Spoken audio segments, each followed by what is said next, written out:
സോക്രട്ടീസിൻ്റെ അരിപ്പ എന്ന കഥ ഞാനൊന്ന് ചുരുക്കി പറയാം. ഒരു ദിവസം ഒരാൾ സോക്രട്ടീസിനെ കാണാൻ വന്നു. അപ്പോൾ അദ്ദേഹം പറഞ്ഞു, ഞാൻ ഇങ്ങ് വരുന്ന വഴിക്ക് ഒരാൾ അങ്ങയുടെ അടുത്ത ഒരു സുഹൃത്തിനെ പറ്റി ഒരു കാര്യം പറഞ്ഞു, ഞാൻ ഇപ്പോൾ അത് അങ്ങയോട് പറയാൻ ആഗ്രഹിക്കുന്നു. അപ്പോൾ സോക്രട്ടീസ് പറഞ്ഞു, അത് പറയുന്നതിന് മുമ്പ് ഞാനൊരു 3 ചോദ്യം അങ്ങയോട് അങ്ങോട്ട് ചോദിക്കട്ടെ, അതിനുശേഷം അങ്ങ് ഇങ്ങോട്ട് പറഞ്ഞോളൂ. ഒന്നാമത്തെ ചോദ്യം, അങ്ങ് ഈ പറയുന്ന കാര്യം സത്യമാണ് എന്ന് അങ്ങേക്ക് ഉറപ്പുണ്ടോ എന്ന് ചോദിച്ചു. അപ്പോൾ പറഞ്ഞില്ല, സത്യമാണെന്നൊന്നും എനിക്ക് ഉറപ്പില്ല, ഞാൻ കേട്ട കാര്യം പറയുന്നു അത്രയേ ഉള്ളൂ എന്ന് പറഞ്ഞു. രണ്ടാമത്തെ ചോദ്യം, ഞാൻ അങ്ങേ പറയുന്ന കാര്യം നല്ല കാര്യമാണ് എന്ന് ചോദിച്ചു. അപ്പോൾ ഇത് അത്ര നല്ല കാര്യമൊന്നുമല്ല എന്ന് പറഞ്ഞു.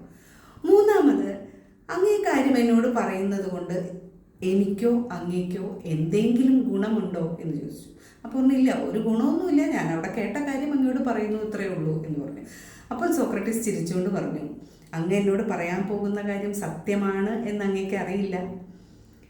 ഇത് നല്ല കാര്യമല്ല പറയാൻ പോകുന്നത്. അങ്ങിത് പറയുന്നത് കൊണ്ടോ ഞാനിത് കേൾക്കുന്നത് കൊണ്ടോ നമുക്ക് 2 പേർക്കും ഒരു ഉപകാരവുമില്ല. അതുകൊണ്ട് തന്നെ അങ്ങ് ഈ കാര്യം എന്നോട് പറയണമെന്നില്ല എന്ന് പറഞ്ഞു. സോക്രട്ടീസിൻ്റെ ഈ 3 വാചകങ്ങൾ എപ്പോഴും മനസ്സിൽ സൂക്ഷിക്കുന്നത് നല്ലതാണ്. Thank you.